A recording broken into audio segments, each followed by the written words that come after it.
Voilà, merci beaucoup. Donc, état de l'art, parce qu'il y a eu des choses nouvelles en échographie pulmonaire, notamment il y a eu une vidéo que je vous invite à aller voir sur le New England Journal of Medicine. Alors, ils ont fait parler des Polonais inconnus sur l'échographie pulmonaire, donc j'étais hyper vexé que ce soit pas moi. Donc j'ai loupé la chance de ma vie. Et ça, ce sont mes liens d'intérêt. Et ça, c'est donc le plan qu'on va suivre aujourd'hui. Donc on va parler de l'outil, on va parler de comment ça nous aide, surtout en termes de diagnostic étiologique. Et puis on va voir ensuite que l'échographie pulmonaire est rentrée un peu dans le traitement du SDRA, plus précisément en réanimation. Qui fait déjà régulièrement de l'échographie pulmonaire ici dans la salle, s'il vous plaît, que je sache? Donc c'est à peu près la moitié, ok. Donc du coup, ça va être plus dur, parce que la moitié, on ne peut pas trancher. Donc c'est un outil. Qu'est-ce qu'on fait avec un outil? La première des choses, quand on a un outil, c'est de se dire, voilà, je vais avoir mon outil, comment est-ce que je vais l'utiliser, qu'est-ce que je vais en faire? Donc nous, notre échographie pulmonaire, ce qu'on veut en faire, c'est en faire de la médecine personnalisée, notamment pour les détresses respiratoires aiguës. On veut arrêter de donner ce qu'on appelle les antidysméiques à large spectre, le Lasix, l'Augmentin, le masque de VNI et les aérosols. On veut cibler directement sur les choses. Donc c'est ça l'objectif principal, c'est bien beau d'avoir un outil, mais il faut savoir ce qu'on veut en faire. Le deuxième objectif, c'est éventuellement donc de baisser les irradiations et de baisser les transports. Ça a été prouvé quand on fait de l'échographie pulmonaire. Eh bien, on baisse les radios et on baisse les scanners, et donc on baisse les transports au scanner de patients graves en réanimation, et donc on baisse les complications, les incidents, on améliore le pronostic des patients. Alors comment ça marche? Donc c'est ça, la vidéo du New England Journal of Medicine.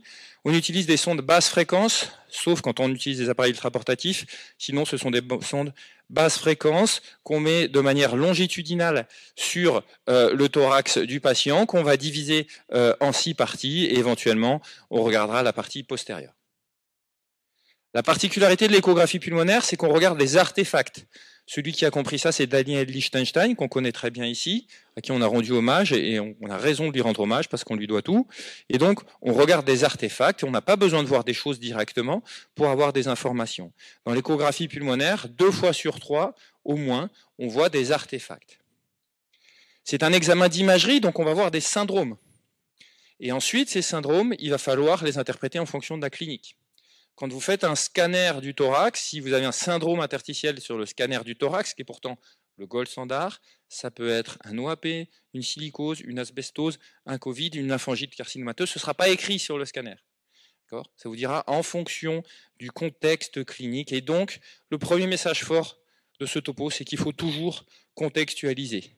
Des lignes B chez une femme enceinte qui a de l'hypertension, c'est une prééclampsie. Des lignes B chez une femme enceinte qui a été en contact avec du Covid, dans un contexte de fièvre, etc., c'est un Covid. Des lignes B chez un monsieur de 18 ans qui arrive au déchocage à 180 km/h en moto, ce sont des contusions pulmonaires. Des lignes B chez un monsieur dialysé à 80 ans aux urgences, c'est un OAP. Ce sont toujours quasiment les mêmes lignes B. Donc il faut contextualiser. Donc comment ça marche? On a des ultrasons qui traversent la paroi thoracique, qui vont traverser les 2 feuillets de la plèvre, ça c'est capital, les 2 feuillets de la plèvre qu'on va voir glisser l'un sur l'autre. Et bien ensuite, ça va rebondir sur le premier millimètre d'air qu'il y a dans les alvéoles, et finalement les ultrasons ne seront jamais allés en dessous. Ce que vous voyez en dessous de la ligne pleurale, ce sont des artefacts de répétition de la ligne pleurale, des artefacts horizontaux, ligne A, qui sont physiologiques.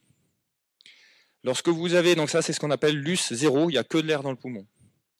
Lorsque vous avez un peu plus de tissu, les septas sont épaissis, soit parce qu'il y a de l'eau, soit parce qu'il y a de la fibrose, ils vont piéger les ultrasons et renvoyer un signal permanent à cet endroit précis à la sonde, qui va vous mettre cette fois-ci un artefact de réverbération. Il y a toujours des petits points, et ces petits points vont se mettre les uns en dessous des autres, et ça va vous faire ce qu'on appelle une ligne B. Et cette ligne B va être responsable donc de ligne verticale, artefact de réverbération, ligne B.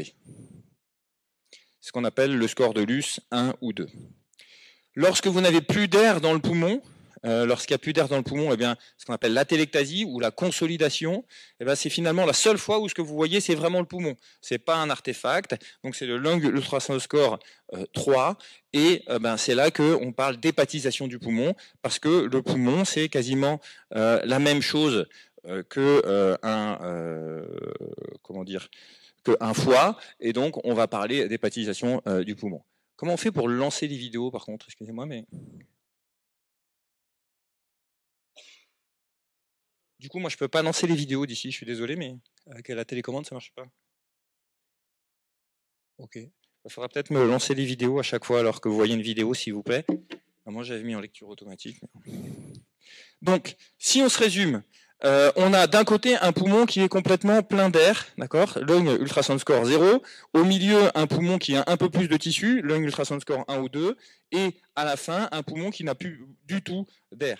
Donc lung ultrasound score 0, 1, 2 ou 3, et donc vous voyez bien que l'aération pulmonaire, elle est inversement proportionnelle au lung ultrasound score, d'accord. Et ça c'est très important.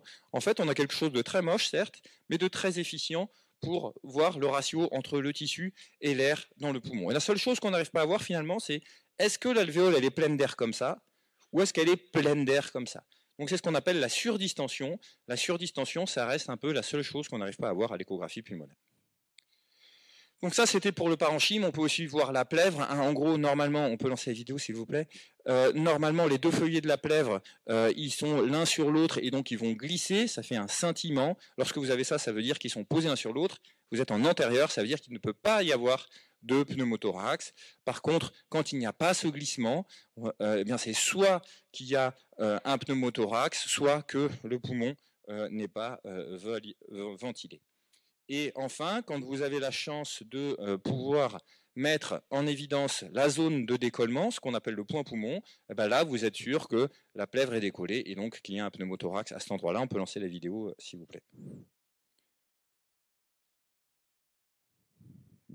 Ensuite, on a tous commencé l'échographie pulmonaire avec les épanchements liquidiens, donc c'est assez simple. On voit un poumon qui flotte au milieu de l'épanchement liquidien, et ça, maintenant, c'est dans toutes les recommandations, que ce soit les recommandations françaises ou anglo-saxonnes. Il faut faire de l'écho pulmonaire pour les épanchements liquidiens avant de drainer à chaque fois. Donc au total, ça, ce sont toutes les études, et il y en a plein, qui vont vous montrer que l'échographie est supérieure à la radio, notamment en termes de sensibilité. En termes de spécificité, la radio marche très bien, donc on va pouvoir les utiliser les unes avec les autres, ces deux techniques d'imagerie. Mais en termes de sensibilité, l'écho fait toujours mieux que la radio pour le diagnostic des syndromes interstitiels, pour le diagnostic des consolidations, pour le diagnostic des pneumothorax et des épanchements liquidiens. Pour le diagnostic du pneumothorax, vous avez une étude négative qui vient de sortir dans Surgery. Si un jour vos chirurgiens vous en parlent, elle ne vaut rien. Il y a de toute façon déjà une lettre pour critiquer les failles méthodologiques. À côté de ça, vous avez de multiples méta-analyses qui montraient que l'écho était bien supérieur à la radio. Vous avez même des Cochrane, des méta-analyses Cochrane qui vous montrent que l'écho est supérieur à la radio pour le diagnostic des pneumothorax chez les patients traumatisés graves. Et il y a plein d'études aussi qui montrent que lorsqu'on se sert de l'écho, on peut se passer de la radio au trauma. Donc voilà, tout ça pour dire que il n'y a pas photo sur la supériorité de l'écho par rapport à la radio, sauf en cas d'emphysème sous-cutané, et puis ça n'empêche pas d'utiliser la radio dans certains cas. Quand on diagnostique un pneumothorax avec l'écho, des fois on diagnostique un pneumothorax tout petit, donc c'est très bien de faire une radio, parce que si vous le voyez à la radio, comme c'est beaucoup moins sensible, c'est que le pneumothorax est gros. D'accord ? Donc on peut tout à fait, il ne faut pas être sectaire, on peut tout à fait coupler les examens d'imagerie. Alors est-ce que c'est compliqué de faire de l'écho pulmonaire ? La réponse est non. Vous voyez, vous avez une petite ligne horizontale. Cette petite ligne horizontale, c'est arriver à 80% de concordance avec les experts. Cette ligne horizontale, on l'atteint en moyenne, au bout de 25 examens. Donc 25 examens supervisés, ça vous suffit. Et même 20 examens supervisés, ça vous suffit à aller aussi vite que les seniors, donc c'est important. Est-ce que c'est green ? Oui, en plus, l'écho, c'est green. Alors, sauf si vous mettez des sondes en plastique de protection, de la sonde d'ALR pour faire de l'ALR et qu'on met du plastique partout alors qu'on n'en a pas besoin. Mais sinon, l'écho est un examen qui est plus green que les autres types d'examens et en plus qui permet de diminuer le nombre de scanners que vous allez réaliser. Donc, si on se résume à ce stade-là, on a un examen simple, faible courbe d'apprentissage, non invasif, non irradiant, peu impactant sur le plan environnemental, basé sur l'étude d'artefacts, mais à interpréter absolument en fonction de la clinique, supérieur à la radiographie du thorax et qui permet une semi-quantification de l'aération pulmonaire. Quand est-ce qu'on va l'utiliser, cet appareil? Et comment on va l'utiliser finalement dans la pratique clinique? Alors on va l'utiliser principalement pour les détresses respiratoires aiguës. En gros, on va contextualiser, encore une fois, ce mot je vous le répéterai plein de fois, on va contextualiser avec l'examen clinique et on va utiliser des signes simples au niveau du poumon ou au niveau de la plèvre. Poumon, ça va être des lignes B ou la consolidation. Plèvre, on va regarder s'il y a un épanchement pleural. Quand on fait ça, l'échographie pulmonaire, là encore, c'est très bien validé, ça marche très bien. En gros, on utilise la fameuse étude de Daniel Lichtenstein, que je vous ai montré tout à l'heure, en 2009, le Blue Protocol, les patients qui sont bleus parce qu'ils sont en détresse respiratoire, aux urgences, et lui il se rend compte que finalement, il y a 3 profils échographiques que j'arrive bien à les classer. Si mon monsieur ou madame, personne âgée aux urgences, il est en détresse respiratoire, il y a des lignes B, à l'époque, il n'y avait pas eu le Covid. C'est un OAP. Si mon patient il est en détresse respiratoire, il a un côté qui est abîmé, l'autre côté qui n'est pas abîmé, c'est une pneumonie. Et si mon patient il est en détresse respiratoire, il n'a rien au niveau des poumons à l'échographie pulmonaire, c'est soit une pathologie bronchique, soit une embolie pulmonaire. Oui. Et donc, je crois que c'est Paul Valéry qui dit « tout ce qui est simple est forcément faux, et tout ce qui ne l'est pas est inutilisable ». Donc ça, c'est très bien, parce que c'est simple. Forcément, il y a quelques petites fautes. On a tous vu avec le Covid qu'on avait des patients âgés qui avaient des lignes B bilatérales, qui n'avaient pas d'OAP, qui avaient un Covid. On a vu aussi des fois des patients qui avaient des embolies pulmonaires, qui finalement avaient un poumon abîmé parce qu'il y avait un infarctus pulmonaire. Donc la solution à tout ça, donc elle était bien 2 fois la diapo, la solution à tout ça, et ça c'était déjà connu dans les limitations, c'est de coupler les échographies. D'accord ? Coupler les échographies. À l'échographie pulmonaire, pour différencier un œdème lésionnel d'un OAP, vous avez quelques petits signes sur la plèvre, mais sinon, ce qui fait la différence, c'est l'écho cardiaque et les pressions de remplissage. Alors peut-être que dans quelques années, on aura l'intelligence artificielle qui a l'air de faire encore mieux que les cliniciens en utilisant l'aspect de la plèvre, mais aujourd'hui, pour faire la différence entre un œdème pulmonaire lésionnel et un OAP, on utilise l'échographie cardiaque et les pressions de remplissage. Donc j'ai des lignes B bilatérales, j'ai de l'œdème pulmonaire. Est-ce que c'est un œdème interstitiel OAP ou est-ce que c'est un œdème lésionnel ? Je fais les pressions de remplissage. Et donc, on voit bien que le deuxième mot que je mets en jaune sur cette présentation, après le fait de contextualiser, c'est d'associer les échographies. Et donc, quand on associe les échographies, tout va plus vite. Pour faire la différence entre un Covid et un OAP, on fait les pressions de remplissage. Si elles sont augmentées, c'est un OAP. Pour différencier une embolie pulmonaire, c'est pas juste quelqu'un qui est en détresse respiratoire avec une écho pulmonaire normale. C'est quelqu'un qui est en détresse respiratoire avec une écho pulmonaire normale, avec un cœur droit et avec un caillot dans les veines. Et quand on fait ça, il y a des études de très bon niveau qui montrent qu'on augmente le nombre de patients bien diagnostiqués.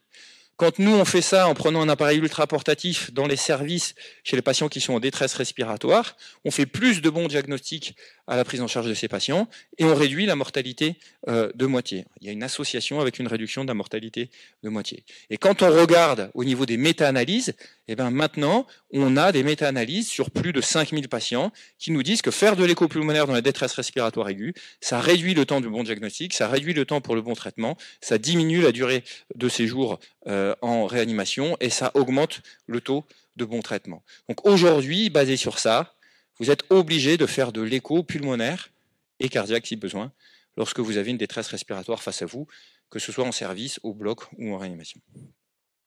Alors sur la mortalité, on y est presque, mais ça croise encore le 1. Donc comment on fait en pratique ? Un algorithme pratique. D'abord, on interroge le patient, on contextualise. Ensuite, on regarde les plèvres. S'il y a 2 litres de liquide pleural dans la plèvre, on sait pourquoi il est en détresse respiratoire. En général, on va devoir regarder le parenchyme pulmonaire. Donc, on commence par l'écho pleuropulmonaire. S'il y a des lignes B, on va regarder est-ce qu'elles sont bilatérales symétriques ou est-ce qu'elles sont unilatérales. S'il y a des lignes B que d'un côté, c'est une pneumonie. S'il y a des lignes B des 2 côtés, c'est un œdème pulmonaire. Mais vous ne pouvez pas dire lequel. C'est un œdème pulmonaire. Donc là, vous faites une échographie cardiaque, vous regardez les pressions de remplissage. Si elles sont hautes, c'est un OAP. Si elles sont basses, c'est un SDRA. Et encore une fois, vous contextualisez. Si c'est quelqu'un qui est dans un contexte de Covid, épidémie, etc., c'est probablement un SDRA sur le Covid. Si c'est un patient qui est en chirurgie digestive à J4 d'une opération de l'abdomen, ok, il fait un SDRA, mais il fait peut-être un SDRA sur une péritonite. Ce ne sera pas écrit péritonite sur la ligne B. Voilà, il faudra contextualiser. S'il y a une consolidation, bah, c'est comme quand à la radio, il y a une atélectasie, sauf que là, on a quelques petits arguments en plus, voir si les bronchogrammes sont statiques ou dynamiques, pour dire, voilà, c'est probablement une atélectasie ou une pneumonie. Et enfin, si le parenchyme est normal, ce n'est pas normal d'avoir une écho pulmonaire normale lorsqu'on est en détresse respiratoire aiguë. Donc là encore, on fait le cœur, on regarde les vaisseaux et on regarde est-ce qu'il y a des signes donc, de cœur droit ou pas. Et en fonction, ce sera donc une pathologie bronchique, une tamponnade ou une embolie pulmonaire. Ok. Donc finalement, avec un algorithme très simple, on arrive à avoir toutes les causes de détresse respiratoire aiguë. À partir du moment où on a interrogé le patient au début, hein, effectivement, si on vous dit c'est un patient de 80 ans, on lui a donné du tranxène, bon, bah, c'est peut-être le tranxène, il est peut-être dans le coma, c'est peut-être ça sa détresse respiratoire aiguë. Mais après, on rentre dans tout l'algorithme qu'on vient de voir là. Donc ça, c'était la chose la plus importante que je voulais vous dire, c'est que l'échographie pulmonaire, c'est un examen qu'on doit contextualiser, qu'on doit coupler avec les autres examens d'échographie et qui permet d'avoir le bon diagnostic étiologique. Et en médecine, il n'y a que ça qui est important, c'est de traiter la cause. Maintenant, on peut aller plus vite et on peut voir les dernières petites nouveautés, notamment dans le SDRA. Dans le SDRA, bah, c'est rentré dans les critères de définition. Avant, on disait voilà, il faut qu'il y ait des images à la radio et un rapport PO2 sur FiO2 inférieur à 300 et qu'il n'y ait pas de cause cardiaque. Maintenant, on dit bah, il peut y avoir des lignes B à la radio, d'accord. Donc ça, c'est important que vous le sachiez. Que le SDRA, on peut le diagnostiquer maintenant, même si le patient est pas intubé. Que le SDRA, maintenant, les patients qui sont sous HFO ou qui sont sous VNI, à partir du moment où ils ont ces critères, on considère qu'ils sont en SDRA. Donc c'est bien ce qu'on voulait avant, et maintenant c'est la vraie vie. D'accord. Donc on fait le diagnostic de SDRA officiellement maintenant avec l'écho pulmonaire et on rajoute les pressions de remplissage pour exclure la cause cardiaque. L'échographie pulmonaire, elle est rentrée aussi dans la réanimation. Pour ces patients qui sont intubés, ventilés éventuellement en SDRA, eh ben, elle est rentrée et tout ça, elle est rentrée grâce à deux propriétés. Parce qu'on a vu qu'elle nous permettait de semi-quantifier l'aération. Et puis quand on compte le nombre de lignes B, on peut aussi semi-quantifier l'eau pulmonaire. Donc si on arrive à quantifier l'eau qu'il y a dans le poumon, eh ben, on a un truc quand même assez utile, notamment pour savoir chez les patients qui ont déjà de l'eau dans le poumon ou pas, ben, on va se dire dans le rapport bénéfice-risque pour les remplir, bah, s'il a déjà plein d'eau dans le poumon, je sais pas, je vais réfléchir. Et s'il en a pas, bon bah il y aura pas beaucoup de risques. Donc chez des patients très compliqués qui sont pas monitorés, comme les patients prééclamptiques sévères par exemple, nous ça fait longtemps qu'on se sert de ça. Déjà on réfléchit à 3 fois avant de les remplir les patients prééclamptiques sévères. On regarde s'il y a un problème clinique. S'il y a un problème clinique, on va regarder si elles vont en bénéficier, rapport bénéfice-risque. Si elles vont bénéficier en termes de débit cardiaque. Donc, on regarde si le débit cardiaque est bien adapté, et ensuite on regarde en leur levant les jambes si ça fait quelque chose sur le volume d'éjection systolique, si elles sont sur la courbe ascendante de Frank Starling, c'est le delta ITV. Si elles ne sont pas sur la courbe ascendante de Frank Starling, on ne les remplit pas. Mais même si elles sont sur la courbe ascendante de Frank Starling, on va en plus regarder le risque pour faire un rapport bénéfice-risque. Et si elles ont déjà de l'eau dans les poumons, ben on va y aller beaucoup plus progressivement. Donc ça nous permet de titrer et de faire un rapport bénéfice-risque. Donc premier point, c'est corrélé avec l'eau pulmonaire. Deuxième point, c'est corrélé avec l'aération. On l'a dit tout à l'heure. Si vous passez d'un endroit qui est complètement consolidé, il n'y a plus d'air, vous faites une fibro-aspiration et d'un seul coup ça redevient du poumon normal, vous avez gagné en aération. À l'inverse, si vous tournez quelqu'un sur le côté, qu'il avait un poumon aéré et qui devient consolidé, vous avez perdu. Donc on peut faire cadran par cadran des scores de réaération du poumon. Et donc on comprend bien que quand on a ça, on peut regarder ce qui se passe après une manœuvre de recrutement, ce qui se passe après un DV, c'est ce qu'on avait fait dans cette étude-là, ce qui se passe quand on fait une fibroaspiration. Donc on peut voir quel est l'état du poumon en termes d'aération, et on se doute bien aussi que ça peut être un facteur prédictif et de gravité. Plus le score de l'US est élevé, plus ça veut dire que l'aération est faible, et donc nous on avait montré qu'il y avait une corrélation avec la gravité, l'évolution dans le Covid justement vers des formes très graves, et aussi les patients qui ont des scores de l'US très élevés, en général ils ont des rapports PAFI qui sont bas.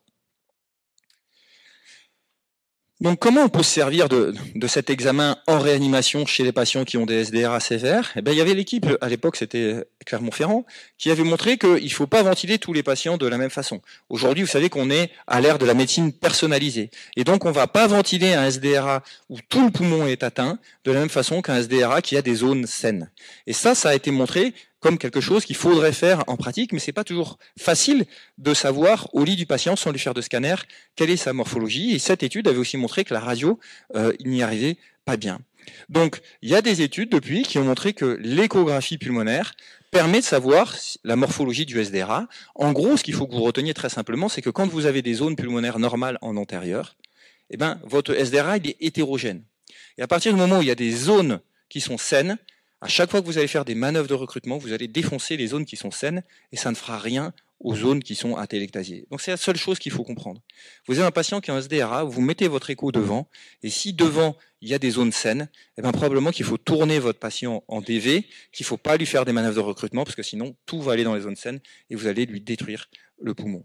Par contre, s'il a des zones antérieures qui sont abîmées, avec des lignes B, voire consolidées, ben là, ça va se répartir de manière homogène parce que tout le poumon est abîmé, donc vous pouvez faire des manœuvres de recrutement. Et donc c'est comme ça qu'on peut personnaliser sur l'écho pulmonaire maintenant la ventilation des patients. Et puis enfin, à la fin, quand votre patient, vous allez le sevrer et que vous allez le mettre sur le tube hanté, vous allez lui enlever sa ventilation mécanique. Et là, il peut se passer deux problèmes. Soit c'est son cœur qui ne va pas suivre, donc il va avoir des lignes B, donc vous allez le voir à l'écho pulmonaire. Soit, finalement, c'est son diaphragme et il va dérecruter, donc il va monter son score de Luce, donc vous allez le voir à l'écho pulmonaire. Donc de regarder comment évolue le score de Luce pendant une épreuve de tube hanté, c'est prédictif des échecs de ventilation, de sevrage de ventilation mécanique. Donc dans la détresse respiratoire aiguë, on peut se servir de l'écho pulmonaire pour le diagnostic, et le plus important, donc bien sûr, maintenant c'est un critère diagnostique du SDRA, mais surtout le diagnostic étiologique pour bien soigner, pour soigner la cause. On peut se servir de l'écho pulmonaire dans le monitoring. J'ai fait un traitement, est-ce que ça a augmenté ou baissé l'aération? J'ai fait des diurétiques, est-ce que ça a baissé ou augmenté les nombres de lignes B? On peut s'en servir pour la morphologie du SDRA, savoir comment on va le ventiler, et on peut s'en servir pour suivre les complications, notamment les pneumothorax, tout au long de l'évolution. Alors nous, on fait aussi du périopératoire. Okay. Et pour le périopératoire, les messages simples que je vais vous faire passer pour pas vous assommer, c'est dans le périopératoire, ce qui est important d'un point de vue physiopathologique, c'est l'atelectasie. Vous savez tous. Et l'atelectasie, en fait, ça entraîne une destruction du surfactant, ça entraîne un syndrome inflammatoire local, et ça va majorer les pneumonies et les complications post-opératoires. Et donc ça, on le sait dans des études expérimentales, on le sait depuis bien longtemps. Et bien vous, l'atelectasie, vous pouvez l'avoir hyper facilement avec l'échographie pulmonaire. Nous, on avait pris un appareil ultraportatif, on s'était mis en salle de réveil, et après chirurgie majeure, on pouvait regarder s'il y avait des consolidations ou des épanchements pleuraux, juste en regardant les bases. Et quand vous avez ça, eh ben vous avez un groupe de patients particulièrement à risque de faire des complications post-opératoires. Donc ça, c'est intéressant de le savoir. Donc nous, on l'avait montré en faisant de l'écho pulmonaire en SSPI, avec, vous voyez, un risque qui peut aller jusqu'à x6 de complications pulmonaires. Quand il y a un épanchement pleural, les patients ils meurent 18 fois plus que quand il n'y en a pas. La consolidation, ça augmente le risque de ventilation mécanique par 3.